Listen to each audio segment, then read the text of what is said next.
masasagasaan ng mga big project ng DOTR, hindi pababayaan. Umabante sa balita si Abante reporter Charmaine Among.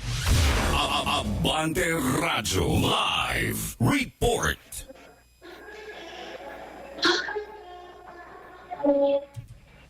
Charmaine?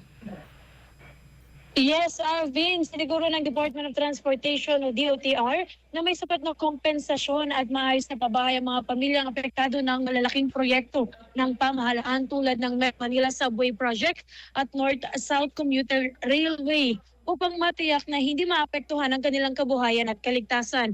Ayon kay Transportation Secretary Giovanni Lopez, bahagi ito ng direktiba ng pamahalaan na tiyaking makatao at maayos ang relokasyon ng mga project-affected persons, kabilang ang paglipat sa ligtas na pabahay na may kuryente, tubig at akses sa oportunidad sa kabuhayan.